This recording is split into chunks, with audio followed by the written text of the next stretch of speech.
ગણોતનો કાયદો શું છે? ગણોતનો કાયદો એટલે કે એ છે ને એકચ્યુઅલમાં તો એ કાયદો 1948થી હતો, પણ પછી એમાં કેવું સમય અનુસાર સુધારા વધારા ઘણું બધું થતું રહ્યું.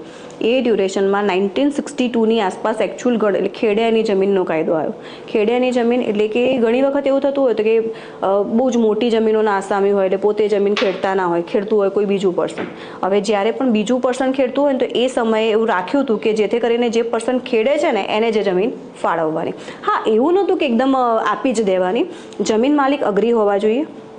જમીન માલિક સાથે જમીન માલિકને અમુક નિયમો હતા કે આટલી પટની રકમ આપવાની, જે અમાઉન્ટ જે કહેવાય ને એ અમાઉન્ટ આપવાની, એ બધું આપી અને પછી એ જમીન જે પણ ગણોત હતો, ગણોત એટલે કે જે પણ પર્સન એ જમીન ખેડતો હોય એને એ જમીન તબદીલ કરવામાં આવતી હતી.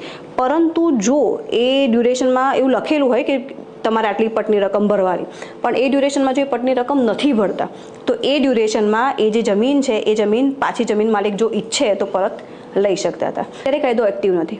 એ જે તે વખતે હતો એ જ કાયદો છે. અત્યારે રિસેન્ટલી એનું એવો કોઈ જ અધિનિયમ નથી કે જે ખેડે છે એની જમીન પ્રોવાઈડ કરી દે છે. પણ હા, જે તે સમય પર એવો ગણોતનો જે કાયદો હતો એ વખતે જ્યારે હુકમો થયેલા હતા, પછી આજના સંજોગોમાં પણ એવું છે કે એ વખતે એમણે પટની રકમ ના ભરી હોય, પછી અત્યારની પરિસ્થિતિમાં એ પટની રકમ જો દંડ સાથે ભરે ને તો અત્યારે એ જમીન ફરી પાછી એટલે મતલબ જે ગણોત છે, જે ખેડનાર છે એને મળતી હોય છે.